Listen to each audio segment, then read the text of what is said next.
Welcome. I'm E.G. Marshall. The philosopher tells us justice without strength is helpless. Strength without justice is tyrannical. And so many times, unable to make what is just strong, we have made what is strong just. Justice. Justice. How much smoke and how little flame. How much shadow and how little substance. But not all the time.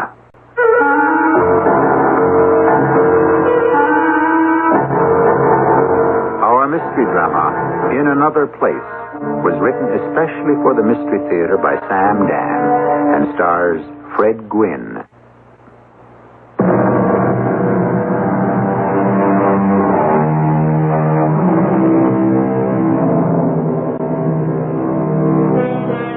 They say the perfect crime does not exist. This should teach us to be skeptical concerning all statements that begin with "they say." In the first place, who says it? Certainly not the police.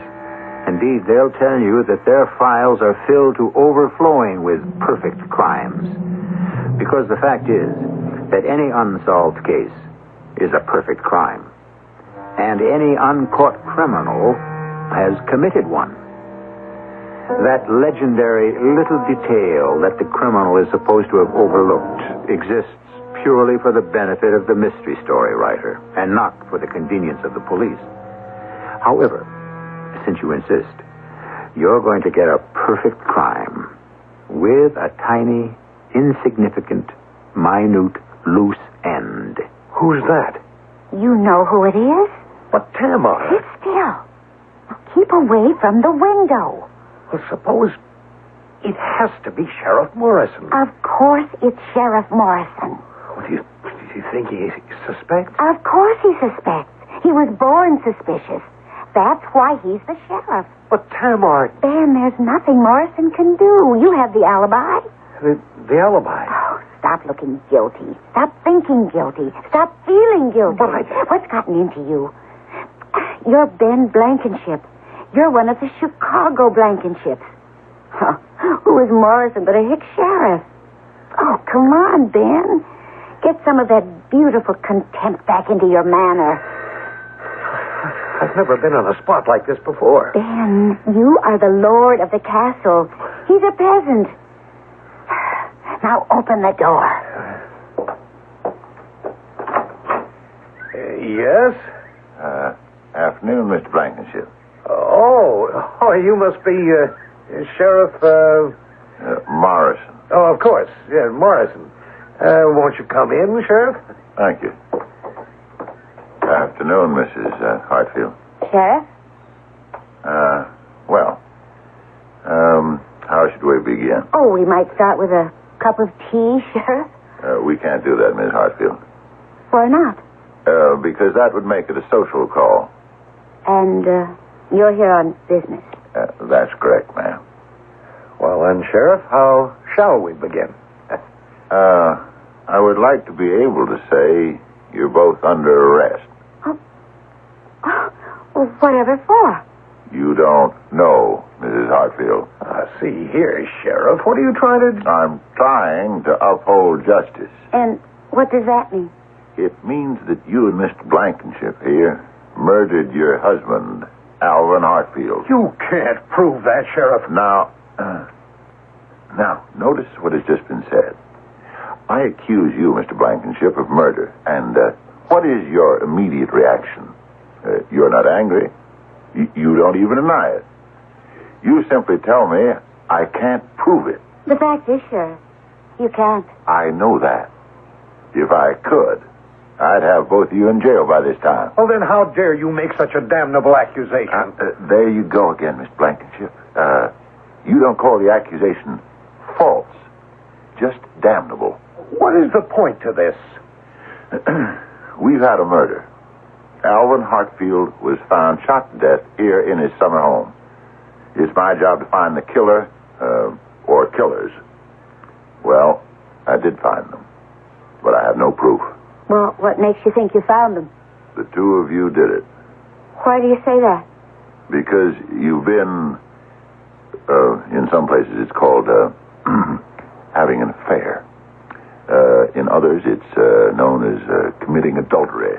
I didn't know that word was still being used. Why not? It's still being done. Score a point for your side, Sheriff.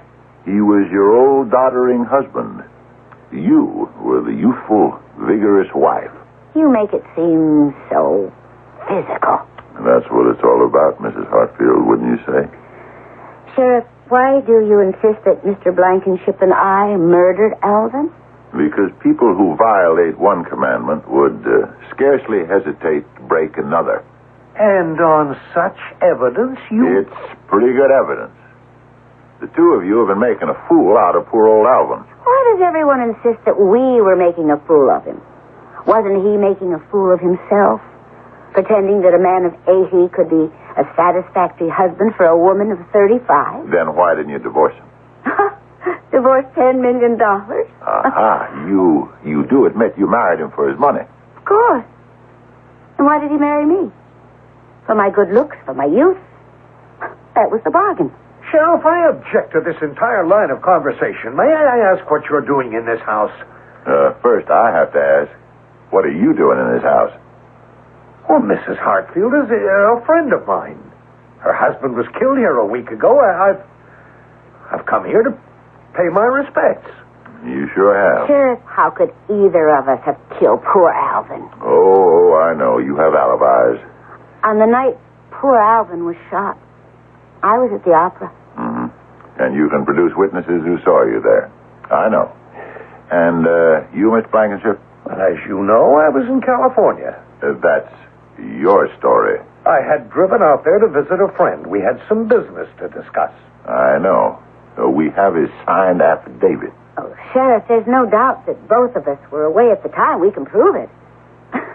Why do you insist we're guilty? Because I know it. You won't get away with it. We won't get away with what? Because as long as one person knows, then your guilt has to come out eventually. Sheriff, I am not sure that we're required to put up with... it will. One day. I liked old man Hartsfield. He was good to me. He was good to the people who live around here. You had no right to kill him. And I'm going to prove you did it if it takes me the rest of my life. That's a fine melodramatic statement, Sheriff. And I believe it can't be topped as an exit line. Just make sure you remember I said it. Good day, Miss Hartfield. Mr. Blankenship.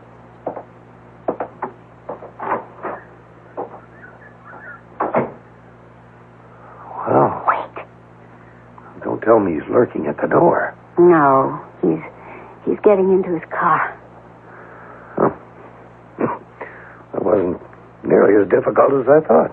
Oh, he's suspicious. But we knew he would be. The alibis, they have to hold up. Well, there's no question about mine. I was at the opera. Jordan, I can depend on Jordan. Oh, there isn't any doubt about Jordan. We've got him locked in. That's right. I guess we have. Don't let even the shadow of a doubt cross your mind. I've got the documents. I can prove he was stealing from the firm. He can go to jail for 10, 15 years. He has to stay with the story.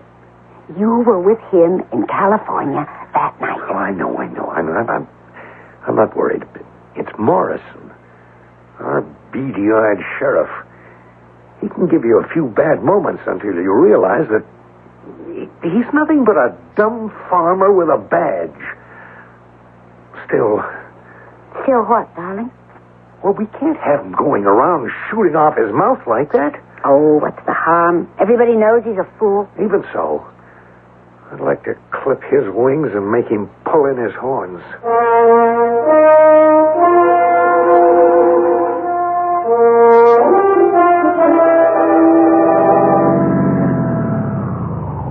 Morning, Sheriff. How are they treating you, Percy? Nobody never treated me to nothing. Always paid my own way. Fill her up? Well, yeah. Yeah, now that we got all that straightened out, fill her up. So, you sick of being sheriff? Sometimes. You spoiling to lose out next election? Who'd vote against me? What's it take to be sheriff around these parts anyhow? Suppose you tell me that, Percy. All we need is a fella who looks good in a campaign hat, a badge, a gun, and riding breeches. And, I don't look good? You look fine. So? Ever ask yourself why we need a sheriff? To enforce the law. Oh, come on, Joe. We got state troopers over to Pickettsville to enforce whatever law's been busted. All right. So, you tell me, Percy. For the summer people. Summer people? Yeah. It makes the place feel more rural. What this lady call it? What word did she use? Bucolic. That's a word. Bucolic. What's it mean, Joe? Rural. The whole idea of a sheriff now. It's kind of romantic to them rich city folk that summer's up here. Where's all this leading, Percy? We can't alienate them summer people. And that's what you happen to be doing, Joe. Is that a fact? You're accusing Ben Blankenship and Tamar Hartsfield of killing old Alvin. How do you know, Percy? The word's out. They're guilty. But the state police couldn't find anything. I know they're guilty. She was in New York attending the Metropolitan Opera. He was 3,000 miles away in California. So they say. Oh, you don't have any evidence? Not yet. That's 15 gallons. Will you write it up? Yeah. There ain't much harm done yet. But you keep it up, and this can become one of them media sensations. Old husband, young wife, handsome boyfriend. Folks around here ain't gonna like it. It's gonna scare off the summer people. Yeah, well, thanks for the tip, Percy. See you around. I hope so. Oh, and I wanted to talk to Sheriff Morrison. It's all right, Rosetta. I done it. I don't understand what has got into him. I have known Tamar Hartsfield since she got married to Al and started coming here in the summer. It is 10 years. Now, why would she want to kill him? Why take a chance on losing all that money that was sure to come her way anyhow? And Ben Blankenship. Huh. I remember him in knee pants. What has got into Joe Morrison? We may need a new sheriff. Yeah. Hey, Percy, you got that faraway look in your eye. Huh? I'm thinking about what Joe Morrison's been saying. You know something? He may be right. Tamar Hartsfield and Ben Blankenship killed Alvin? Between you and me, he's right. But Alvin was shot while she was in New York, and Ben was in Los Angeles, and they can prove it. Yeah, I know. But then how can Joe Morrison possibly be right? I believe Joe Morrison. Don't ask me why or how. I just believe him. That's all.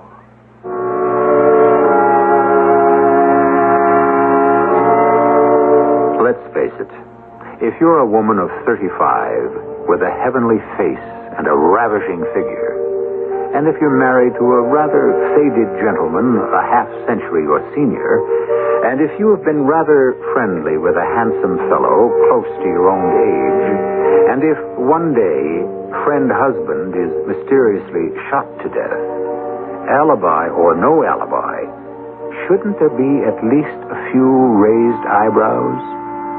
Well, hopefully we can raise a few more when I return here with Act 2 shortly.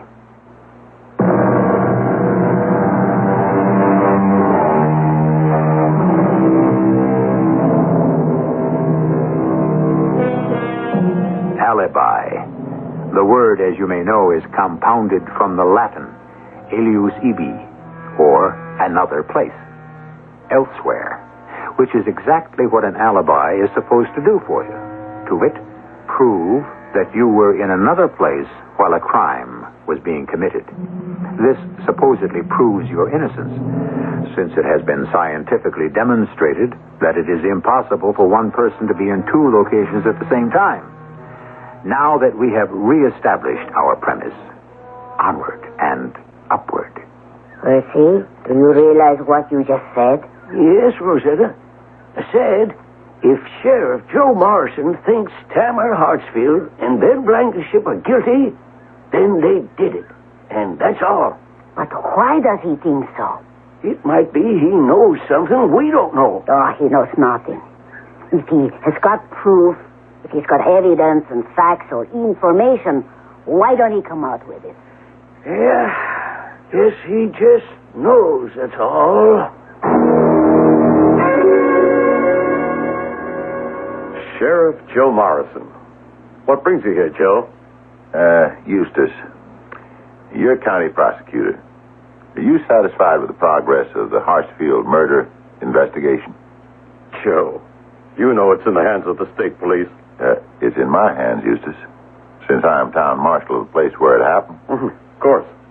Well, I asked if you were satisfied with the progress of the investigation.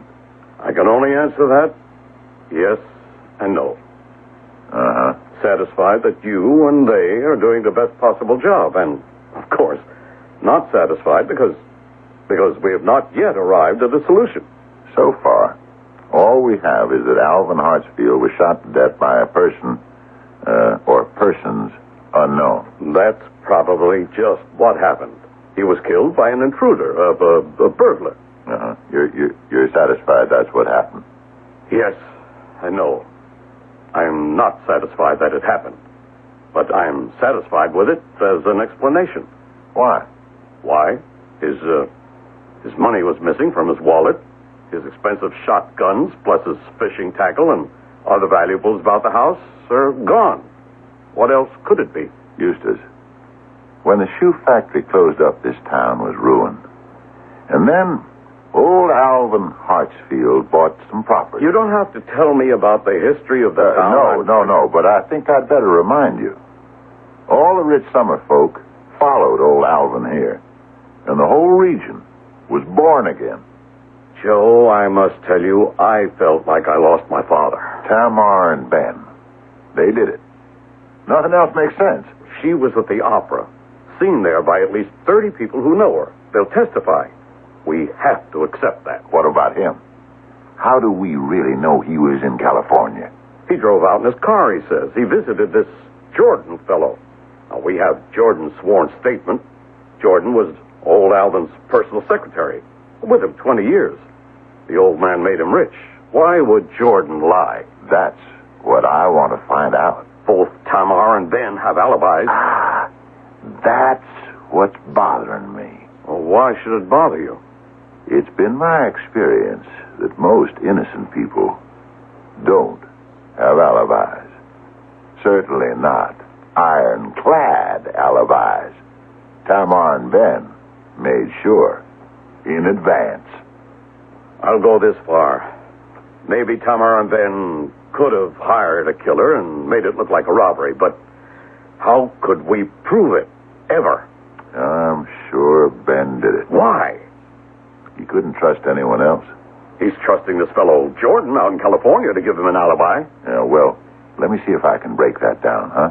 Let me go out there. All the way out to California? Do you know how much that costs? I'll fly coach. I'll go tourist. I'll ride in the baggage compartment. Come on, Eustace. Authorize the trip.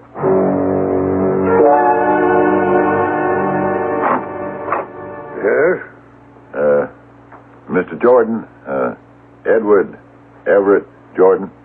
Yes? I'm Sheriff Joseph A. Morrison of Iroquois County, New York. Oh, and you wish to see me? I do. Well, do you have jurisdiction here? No. I didn't think it was necessary for me to enlist the cooperation of the local police. I was sure that you, as a law-abiding citizen, would be eager and anxious to do everything possible to aid in bringing criminals to justice. Oh, well, I am. I certainly am. Well, won't you come in? Thank you. Now, you say that Mr. Ben Blankenship was here last week. Yes. He'd driven out in his car. Driven out in his car. It's quite a trip. Did he tell you why he didn't fly? He gets airsick. And the trains, well, we don't have the train service we used to have. I think that's a pity. But I already told all this. I said all this in a statement. Why are you asking me again? Mr. Blankenship had arrived here on a Wednesday. Oh, yes, on Wednesday. And he spent Wednesday night here. Wednesday night, yes, of course. And you talked business. Yes, we talk business relative to Mr. Hartsfield's affairs. I was his secretary. Thursday night, there was a phone call. Mr. Hartsfield had been found shot to death back home in Iroquois County. That's right. There was a phone call, yes. That reminds me, it's 7 o'clock. I did have an important phone call to make. Will you please excuse me? Make yourself at home, Sheriff Morris. Morrison. Oh, yes, of course. I'll return in a moment. Hello? Tamar, Jordan, he's here. who's there? The sheriff. That Morrison or whatever. Be calm. How can I be calm? He knows I'm lying. How does he know? Oh, he knows. Well, now you just stick to your story. But I'm committing perjury. Wouldn't you rather commit perjury and get away with it? Or go to jail for forgery, embezzlement? Don't say those words, not on the phone. You made free with Alvin's checkbook. But this sheriff, he knows I'm lying. He knows Ben and I are lying too. Tamar. Just stick to your story. He has absolutely no way of proving it's wrong.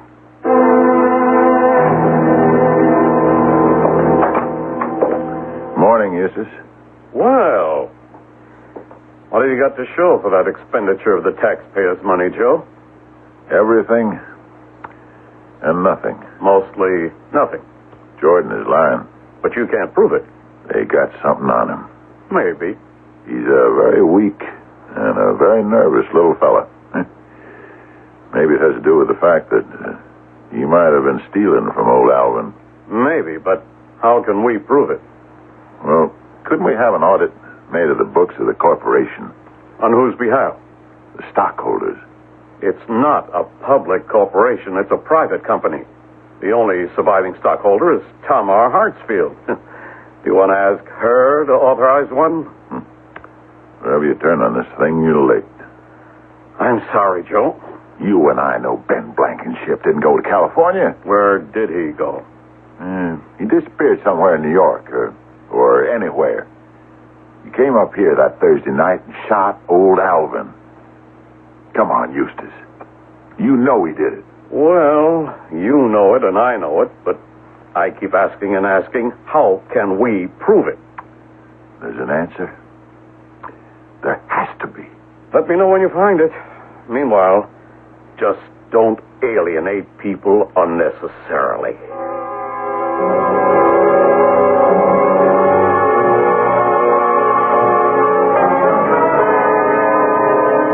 Lunch ready? In 1 minute. You want to check Ben Blankenship's left rear tire? What's wrong with it? He says it has got a slow leak. Yeah, I guess. He dropped the car off a little while ago and then drove away with Tamar. The two of them shouldn't make it so obvious. Oh, why don't we mind our own business? The law is everybody's business. You want to look at that tire? Can I eat first? I promise you have it fixed by 1 o'clock. All right.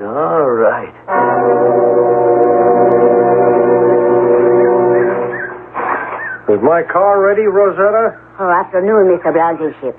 Yes, it should be.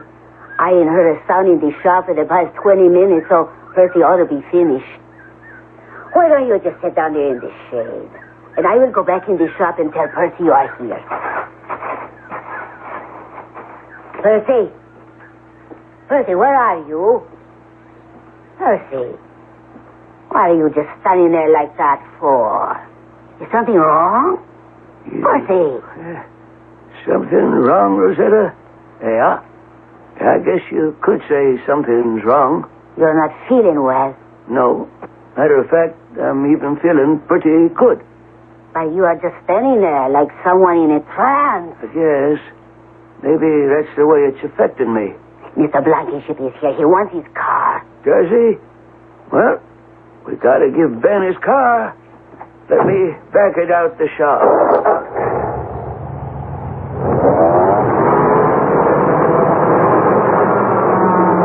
There she is, Mr. Blankenship. Oh, tire looks okay. Anything serious? Just a nail hole. I plugged her up. Did she need anything else? No, sir. She didn't need nothing else.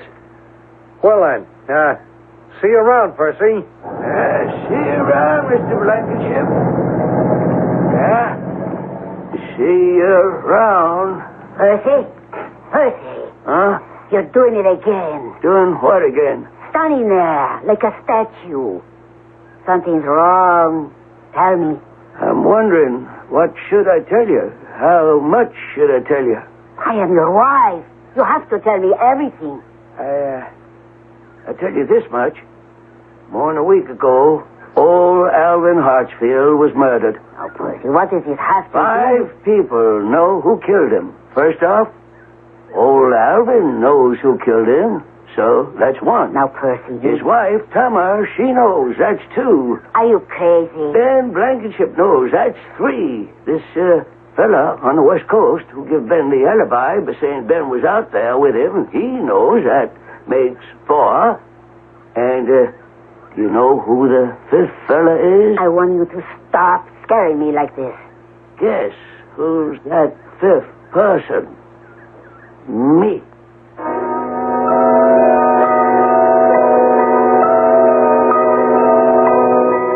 Does he know? Let us assume that Sheriff Joe Morrison has been right all along, and that Tamar and Ben are guilty of murder. On that basis, you should also be able to figure out why. You're already in possession of every clue, and you know the rationale for every assumption.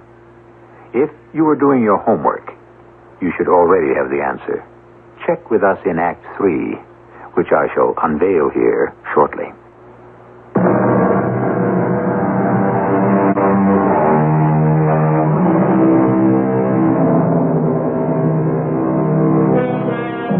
On the one side, we have morals, ethics, duty, not to mention responsibility and obligation. And what about conscience? These are all things that are supposed to regulate our thinking and our action. And we like to believe they do. However, on the other side, we have something called self-interest. And therefore, life is always a matter of deciding which side we're on, more or less. Percy, are you saying you know who killed old Alvin Hartsfield? That's what I'm saying, Rosetta. Who? I can't tell you. What do you mean you can't tell me? I can't, that's all. Well, how do you know? Can't tell you that neither. Percy, I am your wife. You've got to tell me. If you know who killed Alvin, it is your duty. My duty. Your duty to tell Sheriff Joe Morrison. Yeah, I know. Then what are we talking about? I don't know. Oh, Percy, what am I supposed to think? You say you know who killed old Alvin. And I do. Then you should tell Sheriff Joe Morrison. It is simple enough. What is the problem? The problem is life itself. Life ain't that simple. Call the sheriff. What do I gain by telling Joe Morrison? I don't know what to say. I've been a hick all my life. I never had $100 that I didn't need to pay a bill with. We are not starving. No, we don't starve. We get along, sure. But where did we ever go in all our lives? We went to New York twice, Chicago once. You see them women in the magazines, the pictures, the TV, the furs, the jewels. They have servants. They eat off silver dishes. Didn't you ever want to be like one of them? Fur don't keep you any warmer and good wool padding. A diamond is just a piece of coal with big ideas. I couldn't stand having a servant snooping around. Victuals are victuals, whether you eat them off a silver platter or a dish from the 5 and dime. I am 59 years old, and all I I ever had was grease on my clothes, grime on my face, and dirt under my nails. Are all the good things only for the rich people? Well, I suppose so. You suppose so, huh? Well, only the rich can afford them. Well, then there's your answer. We have to become rich. And I may just as well start working on it right now.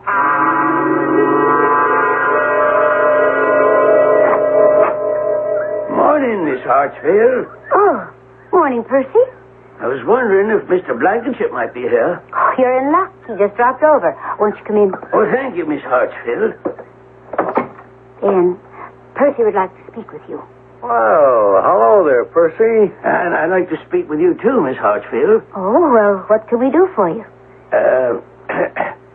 You, can make me rich. All right. How can we do that? You can give me... I could ask for more, but I always been a moderate kind of fella. You could give me $500,000. $500,000? With what you just come into, Miss Hartsfield, you'd never even notice $500,000. Why should Mrs. Hartsfield give you $500,000? To protect her investment. What investment? Her investment in you. Well, assuming I have such an investment, how does giving you $500,000 protect it? It gets me to keep my mouth shut. About what? About who killed old Alvin. Well, who did kill him?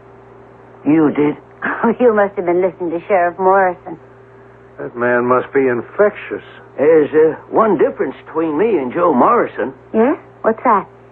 All Joe's got are hunches. I've got facts. And what are your facts? You told the cops you were in Los Angeles, California, more than 3,000 miles away from here. I've got an alibi. I can prove you don't have an alibi. How? Interesting, ain't it? You should be laughing in my face. You should kick me right out the front door. Instead, you're talking about it. Percy, suppose you tell us what your facts are. That's what you have to pay the $500,000 for. You realize, Percy, this is blackmail. Yeah, I guess. But I decided I'm going to see the world before I die. How's tomorrow, just about this time? Tomorrow's fine.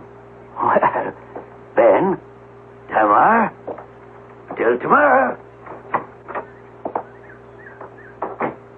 So it's Ben and Tamar now, is it? Ben, Tamar, and Percy. Why not? He's just become one of us. What are you saying? I intend to give him that $500,000. What? What does it amount to? And besides, Ben, he knows. What does he know? He knows you weren't in Los Angeles. How? That information is worth the money. And do you suppose that'll be the end of it? Why not? He's an honest man. An honest man? Of course. This will be his one fall from grace. No. I think we We what? We have to somehow... No. We just barely got away with Alvin.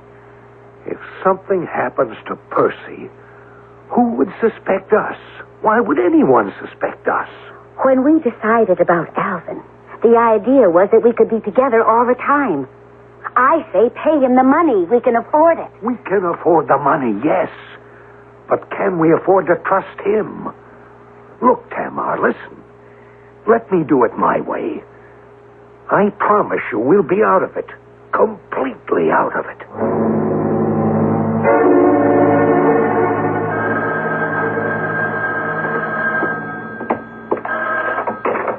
Percy's garage. Yeah? Oh, where is that again? Oh, wait a minute. Percy, some fella stuck on 88, a couple of miles north of the freeway. Can you get the tow truck up there? Tell him it'll be about an hour. Yeah, he'll be there. About, an hour or so. Well, it is the best we can do. Why don't you read a book or pick some apples? Bye. Who was that? sounds like some city fella. Why would anyone want to take Route 88? It's the most deserted and God-forsaken stretch of road in the country.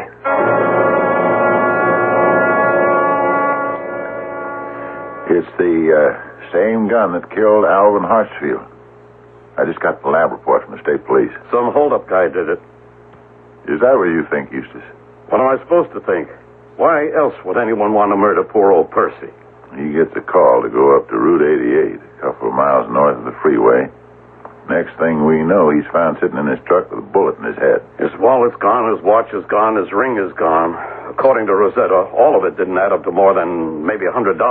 And you want me to think it was just a holdup? Oh, be reasonable. Some small-time hoodlum's short on cash. He figures he can lure someone up here and get some money. Want to call it tow truck. Yeah. And since it's the same gun, you have to give up on Ben and Tamar for Alvin's murder. Why would they want to kill Percy? Yeah, but... I know. You get a good theory and it dies hard, but this should prove it. We have a dangerous prowl around the loose.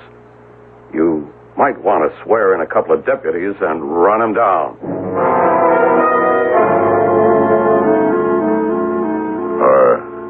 Are you all right, Rosetta? Yes, I am all right, Joe. They killed him, you know. Who? Ben, Tamar. Why would Ben and Tamar want to kill Percy? I know they killed him. But how do you know? Remember, you say you knew they killed Alvin. You couldn't say why, but you knew. You just knew. As it turned out, that was all wrong. No, it was right. Percy found out why. He did? Well, why didn't you say so before? Can I trust you? Well, why, of course you can. Percy said to me, I know who killed old Alvin. Why didn't he tell me? Because... Oh, Joe, this is the awful part. He wanted to blackmail. I can't find a prettier word. Tamar and Ben. But he worked so hard all his life. He was so sick of this place. Rosetta, I won't say a word. Not a word. But we have work to do. He found out. Okay. Do you know when? Do you know how? Yesterday. Then Blankenship brought the car in. He had a slow leak in the left rear tire. Percy fixed it, and then he got the queerest look on his face. He started saying all them crazy things. Percy discovered something. Yes, I am sure. But what? I don't know. He wouldn't tell me. But he found out something here. In here. In the shop. The shop. Or in Blankenship's car. Yeah. Or both. The answer is here. It has to be here. And if Percy found it, I can find it.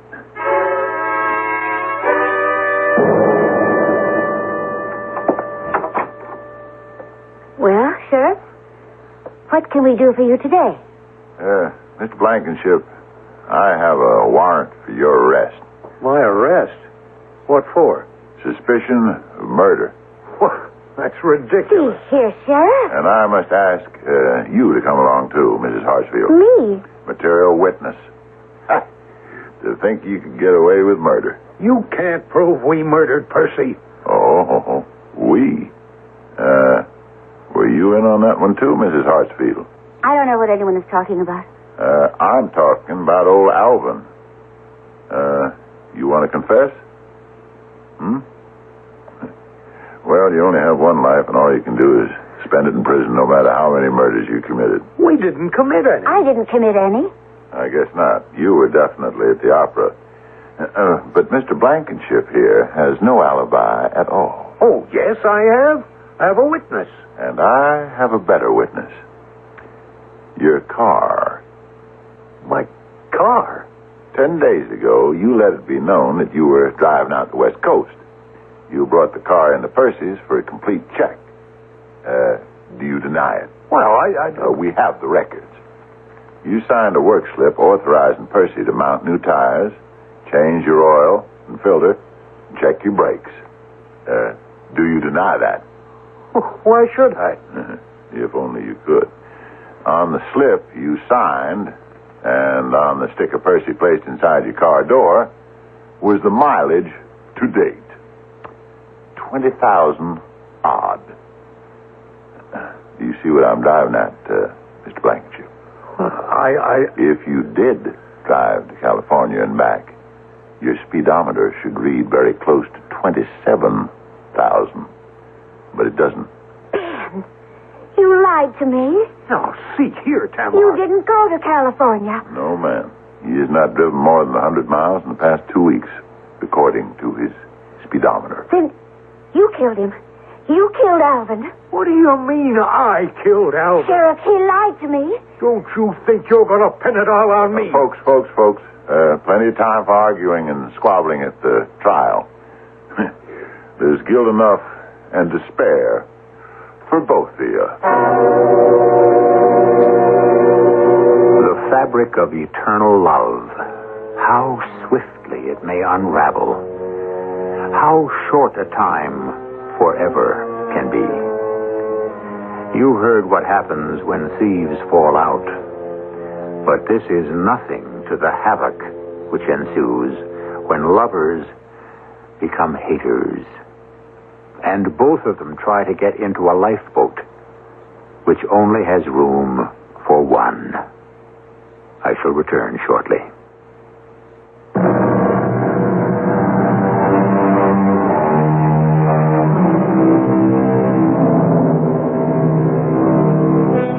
What you have heard on our show this time has been a story of amateurs.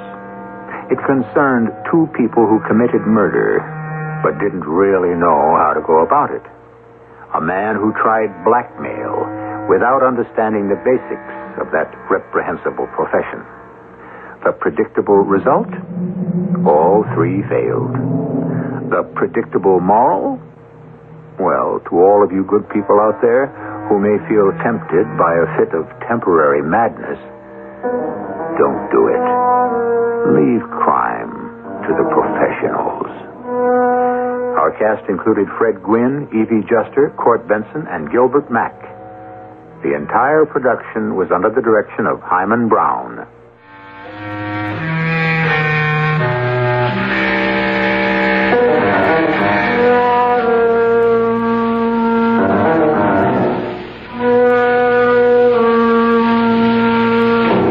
E.G. Marshall inviting you to return to our Mystery Theater for another adventure in the macabre. Until next time, pleasant dreams.